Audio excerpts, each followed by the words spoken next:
Bueno, pues vamos a empezar. El directo de hoy, si no se nos acaban las ideas de los directos, el directo de hoy está enfocado al manejo de alteraciones de conducta, ¿vale? Sobre todo al manejo de alteraciones de conducta en centros residenciales o en centros de día, ¿vale? A intentar enfocar un poco estas conductas que habitualmente son tan problemáticas en los centros y que preocupan tanto auxiliares como a los psicólogos, terapeutas y demás. Bueno, antes de nada, remarcar la importancia de la figura del psicólogo en un centro residencial, sabiendo que no es una figura obligatoria, ¿vale? Es cierto que aquí en España podemos tener terapeutas ocupacionales como una figura obligatoria, podemos tener fisioterapeutas, trabajadores sociales dentro del equipo sociosanitario de una residencia como figuras obligatorias, pero no recogen dentro de esa figura obligatoria al psicólogo, ¿vale? Entonces, eso dificulta bastante el poder correctamente alteraciones de conducta si el profesional que tiene que manejar alteraciones de conducta no es, si la residencia que tiene que manejar alteraciones de conducta no tiene un psicólogo dentro de su recurso, ¿vale? Pero bueno, la figura del psicólogo es una figura muy importante dentro del manejo de alteraciones de conducta básica, pero lo ideal es que el manejo de alteraciones de conducta se traslade al personal de atención directa, es decir, que un auxiliar, que un gerocultor sepa manejar correctamente las alteraciones de conducta para que no se den situaciones conflictivas en el día a día en el centro o que sepa solucionar esas situaciones conflictivas. Es verdad que la figura del psicólogo está para analizar esas conductas, para intentar darle una causa, una explicación y para posteriormente hacer un programa de control conductual si es necesario. Pero lo ideal, y desgraciadamente lo que falla en los centros, es que los equipos de atención directa tengan herramientas para solucionar esas alteraciones de conducta. Cualquier ejemplo, problema, situación que se dé en vuestros centros, porque a lo largo de los directos de estos días hemos ido viendo cómo ibais preguntando diferentes situaciones relacionadas con conducta. Cualquier ejemplo, cualquier problema que se pueda dar en vuestros centros y que queráis contarnos, ya sabéis, vais escribiendo y os ayudamos en lo que podamos. No vamos a dar una solución a una situación de conducta, pero bueno, sí que podemos orientar un poquito, ¿vale? Entonces, si tenéis cualquier problema, vais escribiendo, ¿vale? Yo mientras voy contando un poco, sobre todo conceptualizar la conducta y conceptualizar las alteraciones de conducta. Primero tenemos que tener claro qué entendemos por alteraciones de conducta, porque, y ahí es el primer punto complicado de trabajar. Las alteraciones de conducta, bueno, son una serie de comportamientos. Dicen que en Valencia no tenemos como figura obligatoria, ni en Valencia el terapeuta ocupacional en residencia. La figura obligatoria depende de la comunidad autónoma, efectivamente, sí, depende de la comunidad autónoma.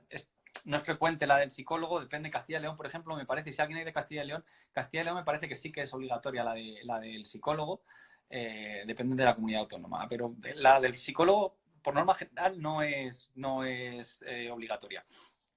Bueno, decía que lo importante es conceptualizar lo que son las alteraciones de conducta dentro de un centro residencial, ¿vale? Y aquí no englobo a personas con deterioro cognitivo, asociado a una demencia o personas con envejecimiento normal. En general, hablo de alteraciones de conducta en general. Es verdad que las personas con demencia o con deterioro cognitivo tienden a tener un mayor número de alteraciones de conducta por su patología, pero ahora mismo voy a hablar de alteraciones de conducta en general, porque las alteraciones de conducta, la definición más acertada quizá, comprenden una serie de comportamientos que desde el punto de vista sociocultural conllevan una intensidad, una frecuencia y una duración que pone en peligro o en compromiso la integridad del individuo y la de los demás. Si cogemos esta definición e intentamos analizar, lo que nos dice es que comprende una serie de comportamientos que desde el punto de vista social y cultural, y vamos a establecer ese punto de vista social y cultural. Es decir, si nos ponemos en la piel de una persona que ingresa en la residencia después de haber fallecido su marido o su mujer y sus hijos deciden ingresarla en una residencia en contra de su voluntad y esta señora se nos levanta a las 3 de la mañana, coge la puerta y se va, no es una alteración de conducta. En el contexto social y cultural de esa señora es la reacción más normal que debería de tener en esa situación. Otro ejemplo, personalmente odio los purés, no me gusta comer purés. Si yo voy a una residencia y por problemas de disfagia me vais a dar purés todos los días y yo al cuarto, quinto, sexto día te tiro el puré a la cara, socioculturalmente no es una alteración de conducta. Yo te estoy tirando el puré a la cara porque no me gusta el puré. Probablemente te estoy intentando decir que no me gusta el puré. Entonces es muy importante, lo primero, enmarcar correctamente qué es una alteración de conducta y qué no es una alteración de conducta en una residencia. Insisto, ¿cuántos de nosotros ingresaríamos voluntariamente a una residencia y cuántos nos ingresarían en contra de nuestra voluntad y no intentaríamos salir por la puerta? Entonces, esas personas que habitualmente se llaman, que ya es una etiqueta bastante dolorosa, usuarios con riesgo de fuga, pues ese tipo de personas, bueno, hay que valorar muy bien qué es una alteración de conducta y qué no, ¿vale? ¿Cómo podemos valorar qué es una alteración de conducta y qué no? Bueno, pues depende de la intensidad, depende de la frecuencia, depende de la edad de la persona, depende de la capacidad del sujeto para proporcionarnos una explicación correcta. Voy a poner un ejemplo donde se ve todo esto muy bien. Sí, a ver, qué importante es conocer la historia de vida. Sí, bueno, te adelantas un poco, pero evidentemente para manejar cualquier alteración de conducta es muy importante la historia de vida. En los ejemplos que he puesto ha quedado muy patente la importancia de la historia de vida para simplemente valorar si estamos ante una alteración de conducta o no.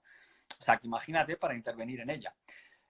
Bueno, decía que podemos valorar la intensidad de la conducta, la frecuencia de la conducta. Por poneros un ejemplo, si yo estoy sentado en un banco y en la puerta de la residencia, en la entrada, en un banco, y cada vez que pasa una persona por delante y yo le insulto, le digo un insulto, y pasa otra y no digo nada, pero dentro de otras 5 pues vuelvo a soltar un insulto a la quinta que pasa, bueno, pues no aparenta una alteración de conducta, pero si esa conducta, insultar a la persona, la hago cada vez que entra una persona en la residencia, es decir, la frecuencia de la conducta es problemática, sí podemos trasladar eso y convertirlo en una alteración de conducta. Lo mismo ocurre con la intensidad. Si mi insulto es, perdonad por la expresión, idiota a cada persona que pase, pues probablemente, o tonto, probablemente muchos ni se ofendan. Pero si a cada persona que pasa yo le llamo gilipollas, probablemente la intensidad de mi conducta haga que el problema, que la alteración de conducta sea mucho más fehaciente. Entonces aquí hay dos conceptos importantes que son el de intensidad y el de frecuencia, que me van a valorar si hay una alteración de conducta o no. Además, la alteración de conducta va a depender también del entorno en el que se dé. Por sacarnos un poquito de residencias para que entendáis un poco la conducta. En un partido de fútbol, cualquiera es lícito que grite o que chille o que demuestre ciertas muestras de euforia en un campo de fútbol. En cambio, esas muestras de euforia en una iglesia, pues no son adecuadas. Ahí es un ejemplo de cómo la conducta depende del lugar, del entorno en el que se dé, puede ser adecuada o no, puede haber una alteración o no. Entonces ya tenemos 3 factores que nos indican si hay una alteración de conducta o no: la intensidad, la frecuencia y el entorno, ¿vale? Otro factor, y uno de los más importantes para intentar explicar la conducta, es la capacidad que tiene el sujeto para proporcionarnos una explicación. Por ejemplo, si yo me dedicara a insultar a todos mis compañeros o a insultar a mi jefe, por ejemplo, si yo me dedicara a insultar a mi jefe, sería una alteración de conducta. En cambio, si yo me dedicara, bueno, sería una alteración de conducta si tú me preguntaras por qué insulto a mi jefe y yo te digo, pues porque me da la gana. En cambio, si yo me dedicara a insultar a mi jefe y tú me preguntaras por qué insultas a tu jefe y yo te respondiera, pues porque lleva 3 meses sin pagarme, la explicación de esa conducta tiene mucha más lógica y deja de ser una alteración de conducta para convertirse incluso en una conducta normal.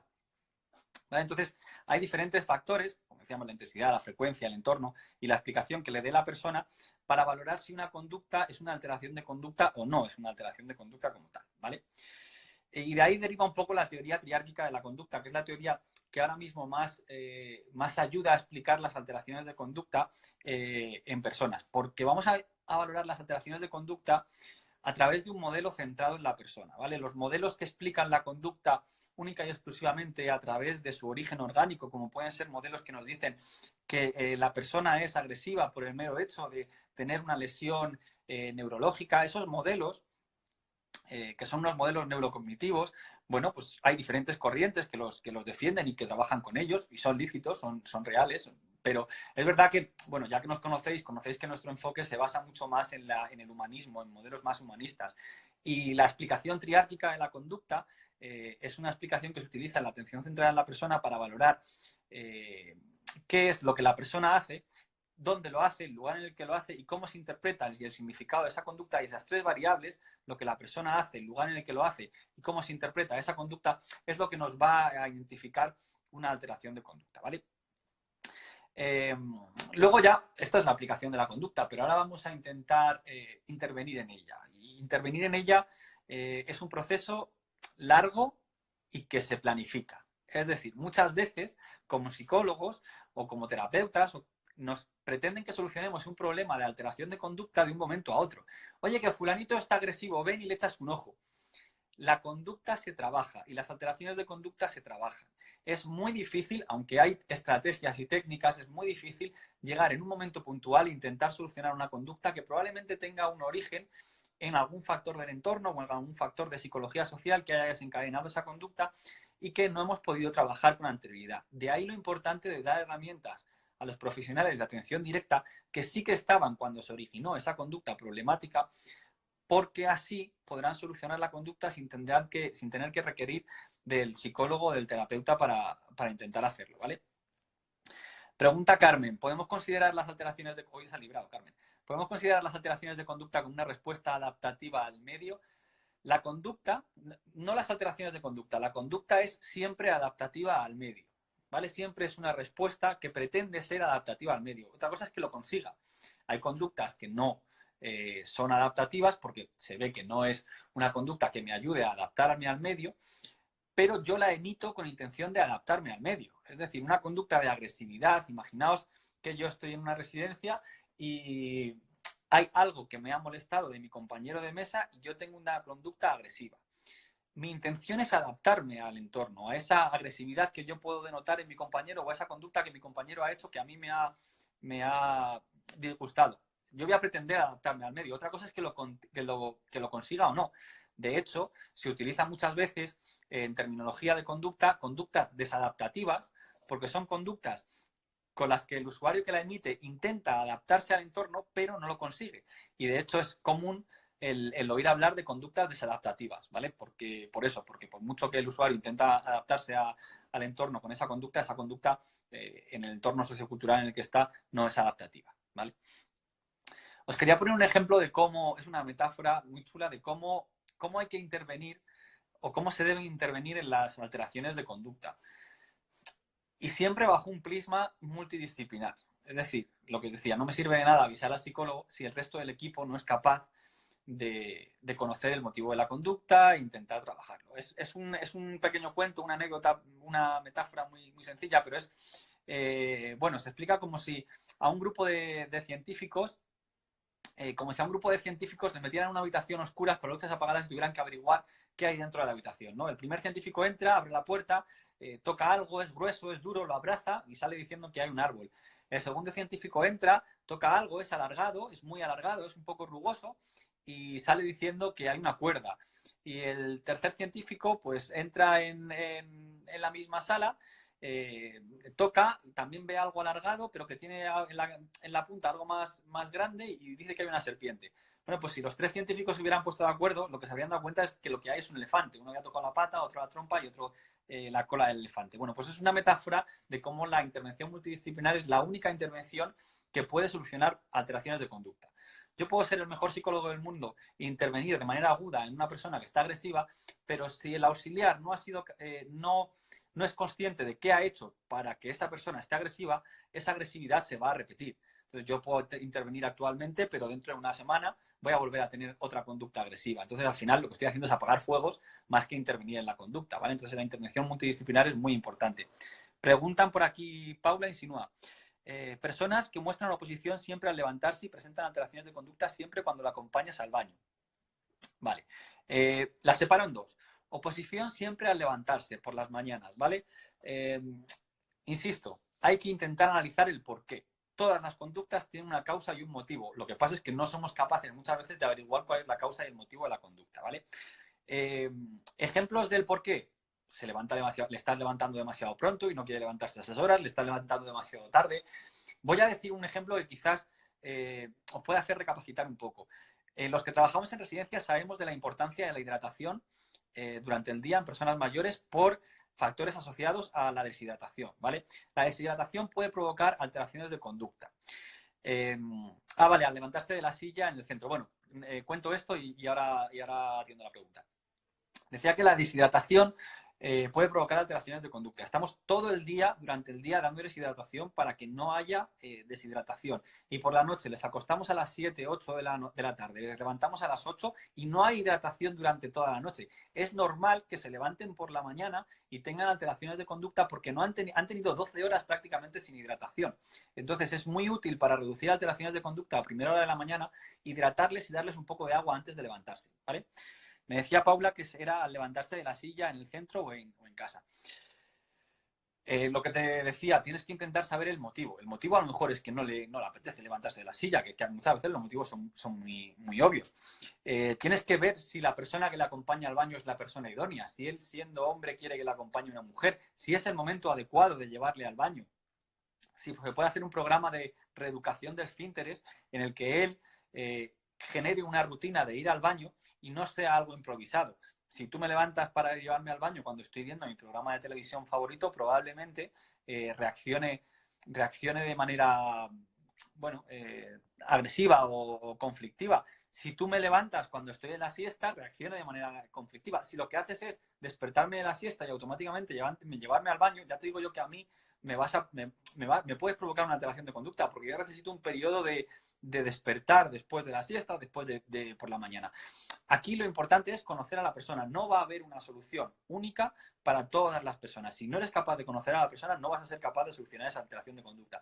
Sí que siempre, y eso lo voy a repetir 1000 veces, siempre hay una causa y un origen para la conducta. Lo que hay que hacer es, y para eso está la herramienta del análisis funcional de la conducta, que es una herramienta que te sirve para intentar conocer cuál es esa causa. Es decir, tienes que valorar cuándo se produce la alteración de conducta, qué pasa antes de que se produzca la alteración de conducta, cómo intervienes tú o cómo intentas solucionar la conducta y con esas 3 variables ir cambiando para intentar averiguar que si tú cambias algo, la conducta cambia. Es decir, si siempre es la misma persona quien le lleva al baño y yo cambio de persona y la conducta desaparece, está claro que el contribuyente que se llama o el desencadenante de la alteración de conducta es la persona.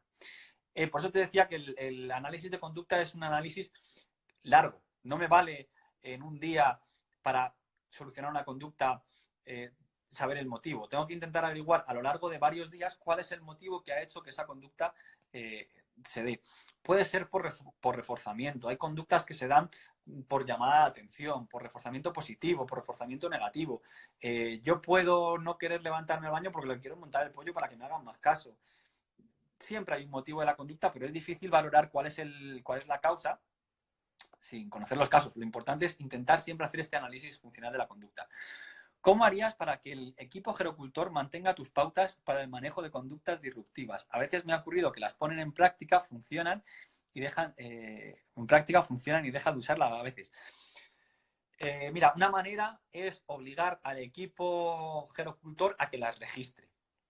Los psicólogos utilizan mucho los registros, ¿no? Y en las residencias se utilizan mucho los registros. Pues una manera de hacer que el equipo gerocultor participe siempre es ese análisis funcional de la conducta, hacerle de una manera mucho más sencilla para incluir tres pasitos para que al terminar su turno el auxiliar registre si ha habido alguna conducta disruptiva y cómo ha actuado frente a esa conducta disruptiva. Si dentro de los protocolos de las residencias está el que los auxiliares registren cuáles han sido las alteraciones de conducta disruptivas y no solo la alteración de conducta, que es lo que registran hasta ahora, sino cómo han actuado, les obligas a estar mucho más pendiente de la conducta y a seguir tus pautas. ¿Por qué? Porque tú a la mañana siguiente vas a llegar, vas a leer cómo ha actuado el auxiliar y vas a decir, oye, si estas no son mis pautas. Entonces ya no te pueden decir, oye, es que fulanito está nervioso. Está nervioso porque a lo mejor no ha seguido mis pautas. Mira, lo tengo registrado. Entonces una buena manera es protocolizar la intervención de los gerocultores de manera que registren la intervención que han hecho en cada alteración de conducta, ¿vale?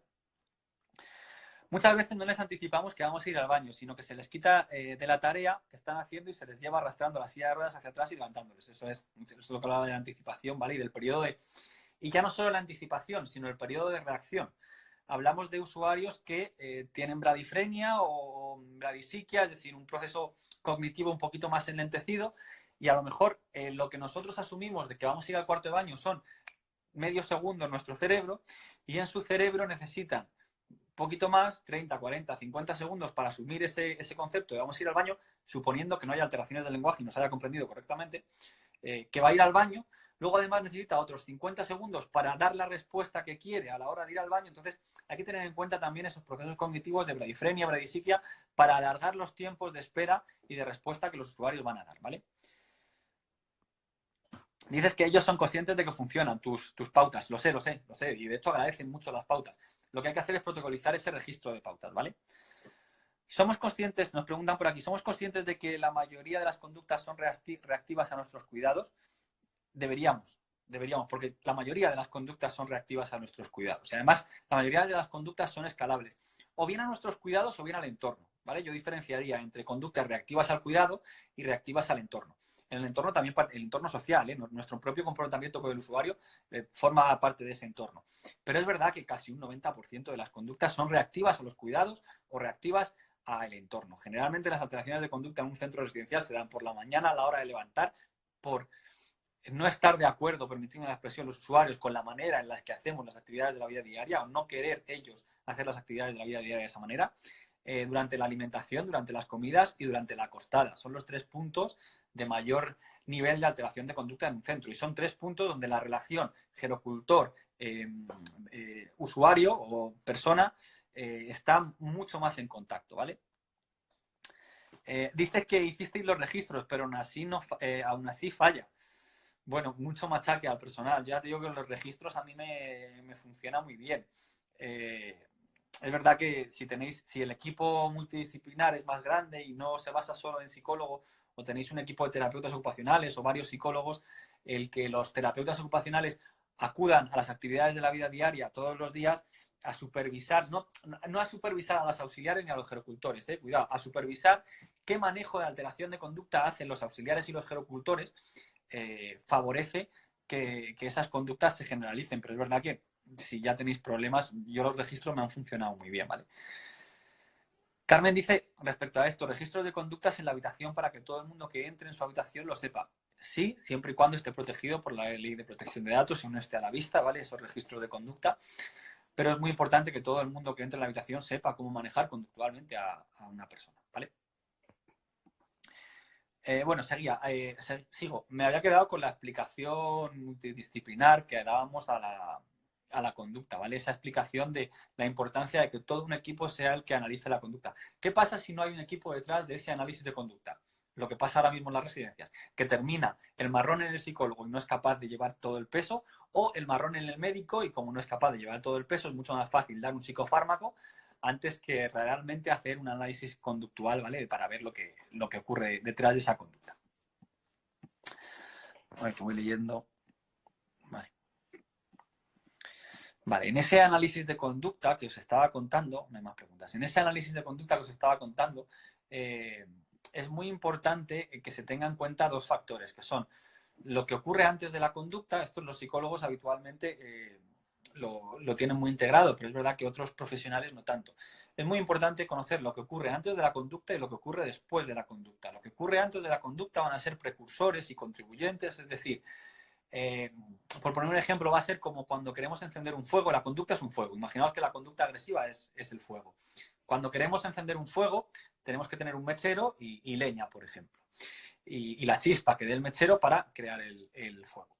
Esos son los precursores. Los precursores sería ese mechero que enciende el fuego, esa chispa que enciende la conducta, esa acción que cabrea al usuario, esa acción que inicia la alteración de conducta.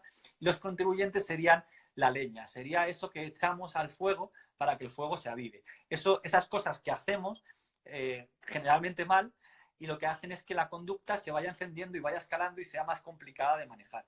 Es muy importante detectar los precursores, porque si yo retiro la chispa del fuego, no hay fuego. Es decir, si yo soy capaz de eliminar el precursor, la acción que me provoca la alteración de conducta, no se da la alteración de conducta. Y eso es a lo que va mucha gente, pero también es muy importante eliminar los contribuyentes, porque si yo a un fuego le quito la leña, el fuego no arde. Es decir, yo puedo mantener la chispa, pero si soy capaz de quitar los contribuyentes, si soy capaz de quitar esas acciones que vamos haciendo que hacen que la conducta vaya escalando, probablemente la conducta no llegue a escalar hasta un punto que sea necesaria la intervención. Eso es lo que ocurre antes de la conducta. Pero después de la conducta siempre tenemos reforzadores positivos, negativos, castigos, diferentes factores que hacen que la conducta se repita.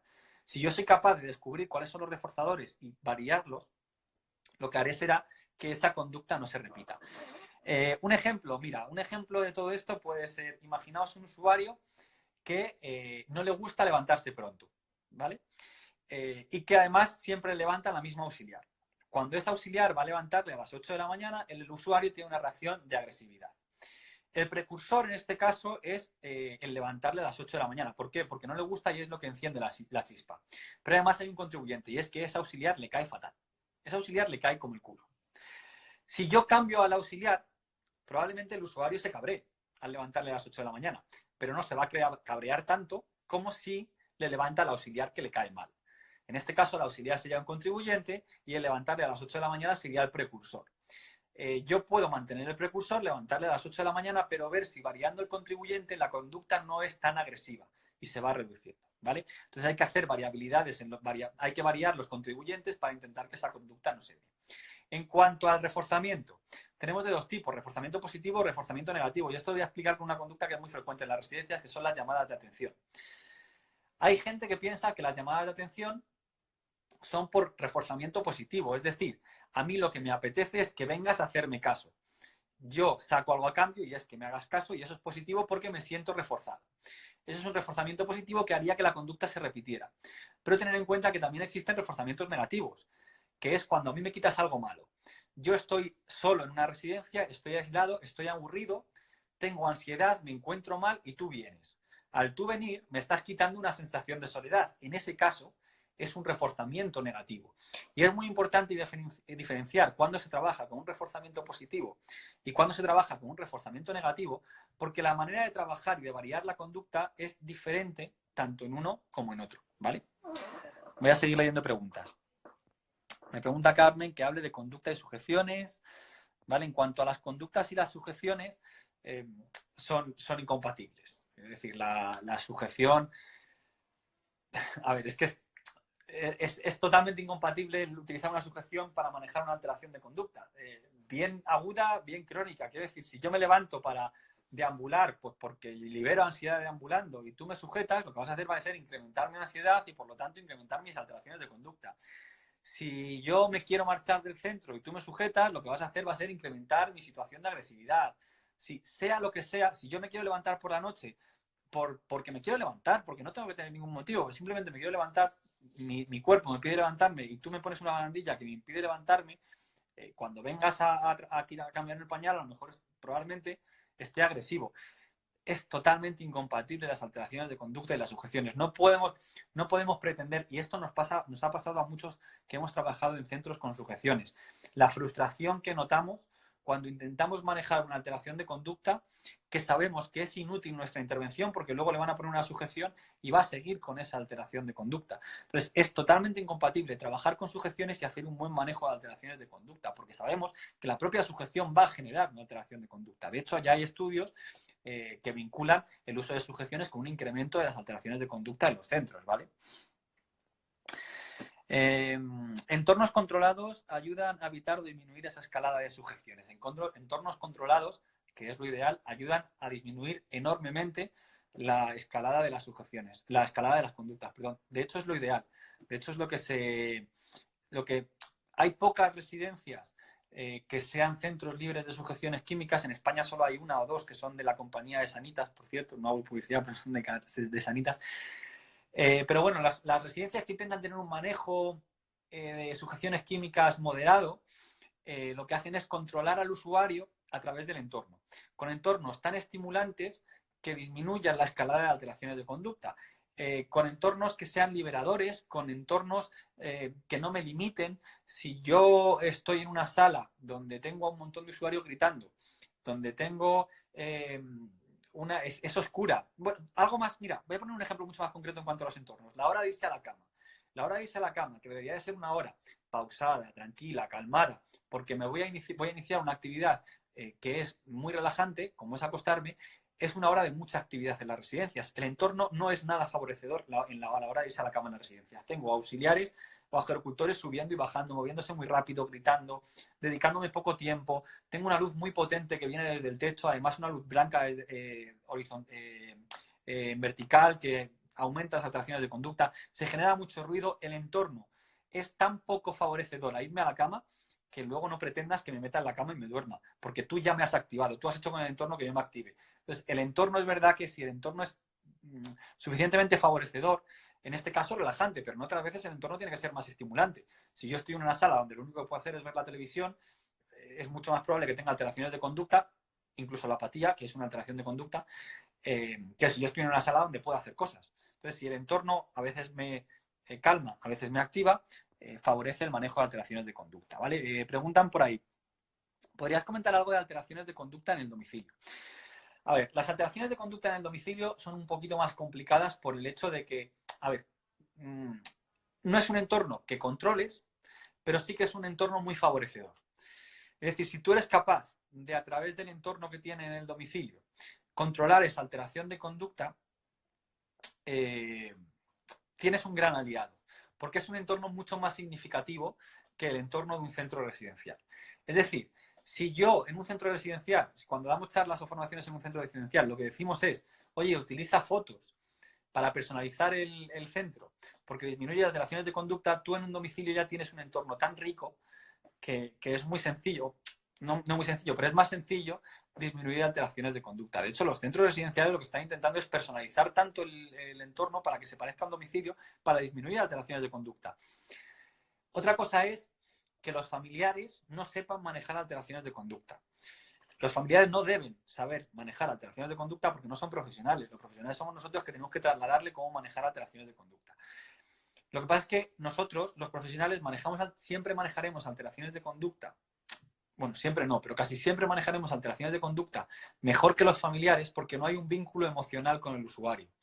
Es decir, yo sé que si a un usuario le tengo que dejar salir de una habitación en la casa porque lo que quiere es andar, aun con riesgo de que se me caiga, no tengo esa vinculación de que, bueno, que salga, porque el familiar lo que va a pensar es, joder, es que se me va a caer, es que qué hago luego si se me cae, si se me fractura la cadera, vaya marrón tengo. Ese círculo emocional dificulta mucho el manejo de alteraciones de conducta y los profesionales es verdad que no tenemos ese círculo emocional y es mucho más fácil intervenir en eso. Por lo demás, pautas de manejo de conducta en los domicilios, ya que tenemos un entorno tan rico, que en personas con Alzheimer, por ejemplo, está la típica cosa de los posits para orientarles funciona muy bien. Por la noche, por ejemplo, luces de frecuencia, luces rasantes para orientarse también por la noche y que no salgan a la calle, porque a veces las conductas de salir a la calle por la noche en un domicilio es porque yo voy andando, encuentro una puerta y por conducta, yo sé que salgo por aquí, abro la puerta y me voy, pero no tengo ninguna intención de marcharme. Si tú eres capaz de a través de la luz orientarme a evitar la puerta, conductas de seguridad, dispositivos de seguridad como detectores de aperturas de puertas, detectores de ciertos movimientos que también te den seguridad a ti como usuario, como familiar, de qué movimientos ocurren en el domicilio, porque luego las intervenciones in situ, las que tiene que hacer el familiar para reducir la conducta, generalmente se dan muy bien si se anclan a aspectos conocidos. Si tú le hablas de su vida pasada, si tú la terapia de validación viene muy bien en el domicilio. Si tú le hablas de su matrimonio, si tú le hablas de sus hijos, si tú le hablas de sus familiares, si tú le... en el curso, en la pequeña charla de validación que dimos, pusieron un ejemplo que yo utilizo mucho, que es esa figura del policía, el bueno y el malo, pero que no se queda ni te da la razón ni te la quita. Ese manejo de ni te doy la razón ni te la quito funciona muy bien en el domicilio. ¿Qué hay de las conductas desencadenadas por inseguridad a nivel sensorial? Alteraciones a nivel perceptivo, visual, vestibular. Mira, esto va muy relacionado, va muy relacionado con el control del entorno que decía Carmen, ¿vale? Con la importancia de que el entorno sea rico. Porque todos los inputs del entorno son lo que me van a manejar estas conductas y me van a provocar inseguridad o me van a provocar seguridad. El generar entornos seguros reduce esa inseguridad. Los entornos seguros, por definición, son entornos predecibles.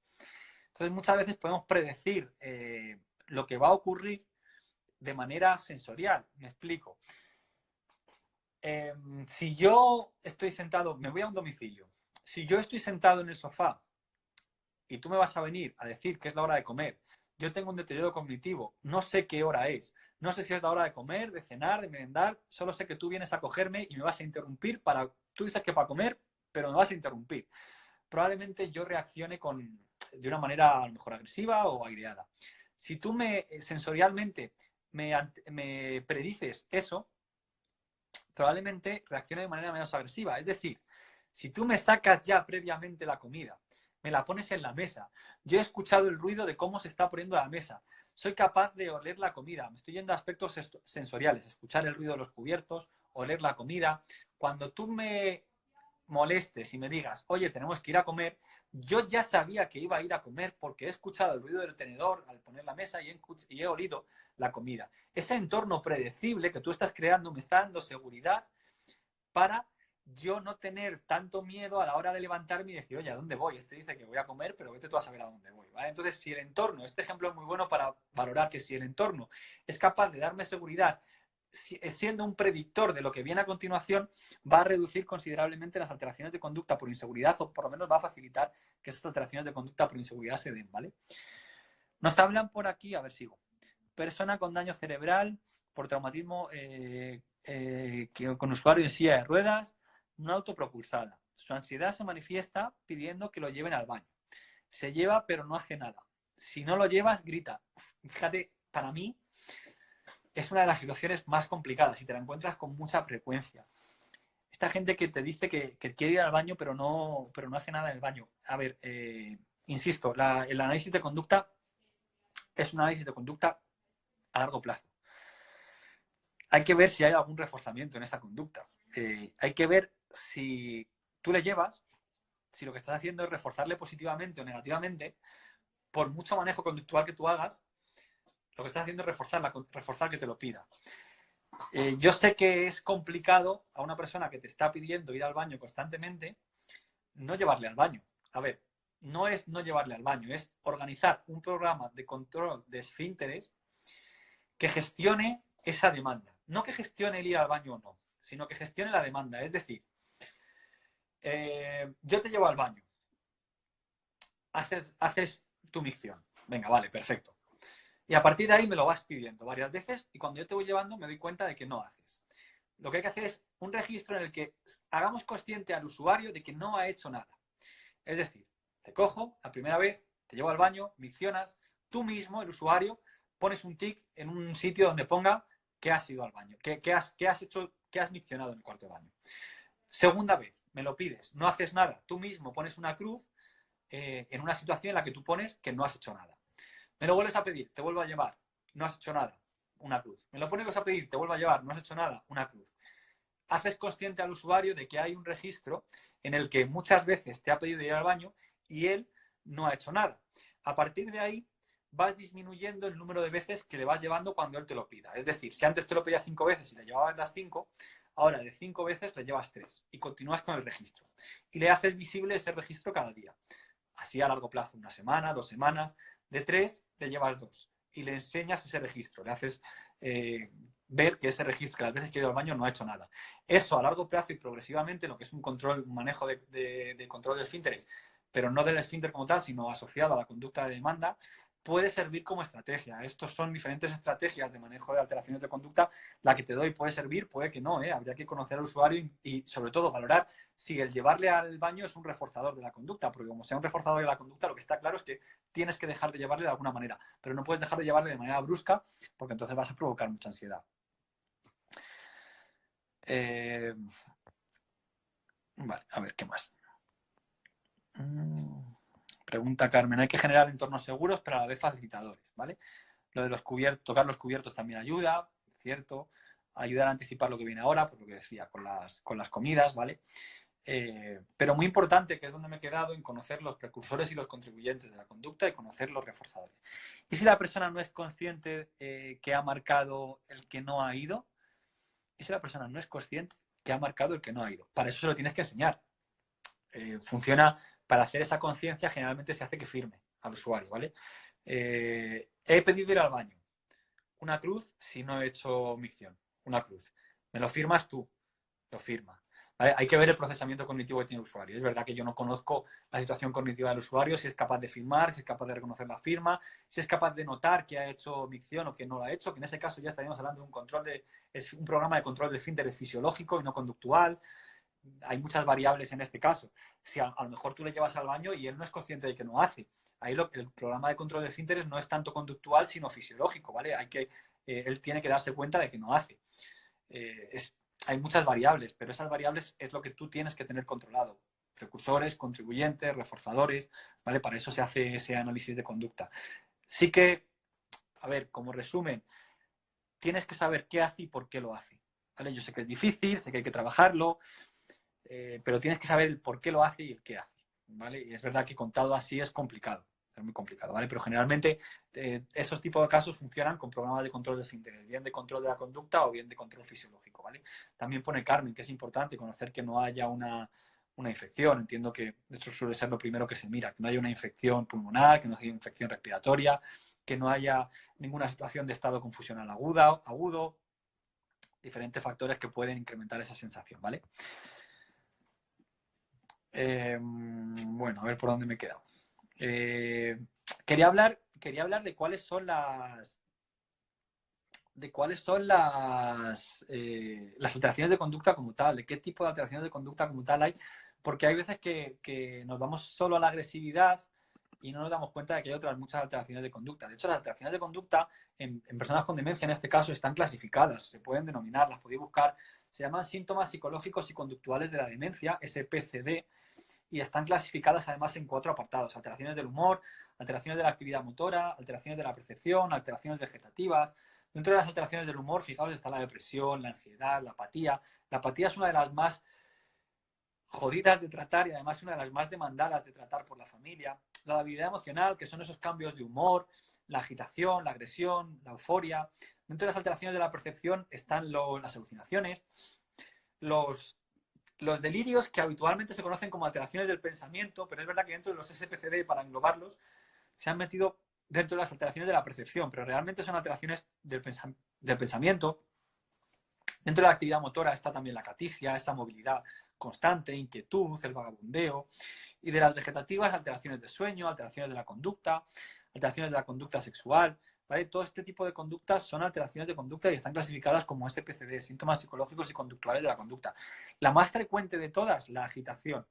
Y además la agitación es una antesala a la agresividad, ¿vale? Agitación a la hora de arrancarse las venas, o las vías, perdón, arrancarse el pañal, manipular en exceso el pañal, quitarse las gafas de oxígeno. Muchas veces están asociados a cuadros confusionales, a una sintomatología confusional aguda, moverse con brusquedad, golpear al cuidador o al profesional, no con intención, sino porque estaba en su camino, intentar levantarse de la cama o de la silla de ruedas a pesar de que no puede físicamente. Esas son conductas de agitación, o que se denominan conductas de agitación. Y es verdad que son la antesala a las conductas de agresividad, ¿vale? Bueno, voy a ir, son menos cuarto ya. Se me ha quedado muy corto, el directo, porque quedan 5 minutos para que se corte, ¿vale? Así que aprovechar por si tenéis alguna pregunta más, porque a mí se me ha quedado muy corto. Pero vamos a dejar estos 5 minutos que quedan, si no sigo, pero si hay alguna pregunta o algo concreto de conducta que queráis comentar, aprovechar ahora, ¿vale? ¿Cómo tratas el trastorno de sueño? ¿Cómo tratas el trastorno de sueño? La familia refiere que duerme y descansa bien, pero duerme en el centro durante toda la mañana. A ver, el trastorno de sueño, entiendo que es un centro de día, ¿no? Que no es una residencia. Primero, ¿qué actividades les estáis dando? ¿Vale? Segundo, hay que conocer el sueño de los mayores y cuántas horas duermen. Tener en cuenta que los mayores, dormir más de 6 horas sería extraño, porque luego además tienen microsueños a lo largo de todo el día. Es normal esos microsueños siempre y cuando no sean excesivos y haya una alteración del ciclo suelo-vigilia. Hay que ver qué tipo si tiene insomnio, si tiene problemas a la hora de coger el sueño o a la hora de mantenerlo, que son 2 tipos de insomnio diferentes y que se manejan de manera diferente. Pero si duerme bien, si duerme unas 5 o 6 horas durante la noche, no tiene problemas a la hora de dormir, y no tiene problemas a la hora de coger el sueño, perdón, y no tiene problemas a la hora de mantenerlo, duerme unas 5 o 6 horas, llega al centro y directamente se duerme o pasa una gran parte del tiempo dormido, yo me inclinaría porque no hay actividades que le llamen la atención en el centro. No hay actividades que para él sean significativas, entonces se aburre y se duerme. porque con 5 o 6 horas de sueño, es verdad que los mayores sí que necesitan esos microsueños a lo largo del día, que suelen ser uno a media mañana, otro la siesta, pero quitando esos dos momentos de microsueños no debería de haber muchos más. Entonces, probablemente esas actividades no sean suficientemente significativas. Yo investigaría si es un centro de día, los fines de semana en casa, tiene también esos microsueños, ¿vale? ¿Ofrecéis formación? Sí, Atención Integrada a la Dependencia es una empresa de formación, ¿vale? Yo formo parte de Atención Integrada a la Dependencia dentro de nuestra formación de alteración de manejo de alteraciones de conducta en centros residenciales y centros de día. Está en nuestro catálogo de formación y os podéis apuntar cuando queráis y como queráis, ¿vale? Es una formación online, abierta, continuamente. Creo que son de 80 horas, no sé si 60 horas o 80 horas de formación online. Para que te la distribuyas cuando quieras. Son 8 módulos y hablamos de diferentes alteraciones de conducta y cómo manejarlas. Puede ser que la actividad no guste, no sea atractiva, efectivamente, ¿vale? ¿Cómo abordar el que un residente quiera marcharse del centro continuamente? Muy interesante, hay que saber el por qué quiere marcharse, si simplemente pasa por la puerta y se va, si tiene intención de marcharse, qué situación tiene ese residente, si está incapacitado legalmente o no para marcharse. ¿Cuál es el motivo de marcharse? Porque si se quiere marchar porque en el centro está a disgusto, lo tienes muy complicado, porque tiene una causa, tiene una situación real, no se quiere marchar por otro motivo, porque su familia esté lejos, se quiere marchar porque no está a gusto ahí. Y los centros tienen que empezar a aprender a que tienen que ser centros ricos para el usuario, porque si no, no podemos contemplar que un usuario se marche porque el centro no sea rico. ¿Cómo manejarlo? Depende. Si el usuario ya ha salido del centro y se ha querido marchar o si el usuario pasaba por allí. Si el usuario ya ha salido del centro, lo que quiere es marcharse del centro, no puedo ir a intervenir esa conducta diciéndole vuelve para el centro. Coño, es que quiero marcharme. No tiene sentido que salgas a decirme que vuelva. Si el usuario pasaba por la puerta y directamente se ha salido, sí que puedes intentar hacer que retome y vuelva a entrar en el centro porque yo no quería marcharme, simplemente he pasado. Si eres consciente de que la persona quiere salir del centro, tienes que utilizar anclajes hacia cosas que conozca para intentar regresar al centro, por ejemplo, y entrar en esa terapia de validación. Oye, que yo me voy porque lo que quiero es ir a mi hijo. Venga, vale, ir a ver a mi hijo. Venga, vale, estupendo. Pero no te vas a ir sin comer. Vamos a comer y luego vemos lo que hacemos. Pero no te vas a ir sin abrigo con el frío que hace. ¿Qué hace? Vamos a subir a la habitación a ponerte un abrigo. O, no, si es que tu hijo me ha dicho que va a venir hoy a verte. Diferentes estrategias, pero si el usuario quiere salir del centro, tienes que utilizar anclajes conocidos, ¿vale? Persona que se quiere ir porque su madre, que ya ha fallecido, la espera para comer. Vale, terapia de validación, ¿vale? En este caso. Muy útil la terapia de validación, el directo que hicimos el otro día, que lo subiremos también para que lo conozcáis.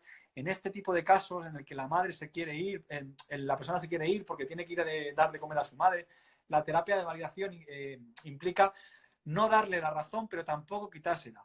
Tu madre todavía continúa viva, no se lo puedes decir, pero tienes que actuar como si tu madre todavía continuara viva. Oye, pues no te preocupes, que es que está tu hijo o tu hermano o está no sé quién dándola de comer. Incluso las típicas acciones de llamar por teléfono, esa mentira terapéutica de llamar por teléfono y hacerse pasar por la madre para avisarla de que no se preocupe, de que no hace falta que vaya hoy porque ya le ha dado de comer fulanito. Ese tipo de estrategias constantes, continuas, todos los días para que esa conducta desaparezca, porque si la hacemos solo cuando la persona sale, no sirve de mucho. Hay que hacerla todos los días. Todos los días su madre, que será una auxiliar, una gerocultora, la tiene que llamar para decirla que, oye, que ya le han dado de comer, que no hace falta que vaya. Aquí entramos en el dilema de la mentira terapéutica, pero eso fue otro directo, ¿vale? Y había otros expertos, pero esa terapia de validación es muy útil, ¿vale? Bueno, terminamos, que se cumple el tiempo del directo. Muchas gracias a todos los asistentes. Si tenemos tiempo haremos otro directo de conducta, ¿vale? Porque se me ha quedado muy, muy cortito. Y el directo de mañana todavía no recuerdo. Mañana le hace Carmen de productos de apoyo. Repetimos el de productos de apoyo para trabajar sin sujeciones.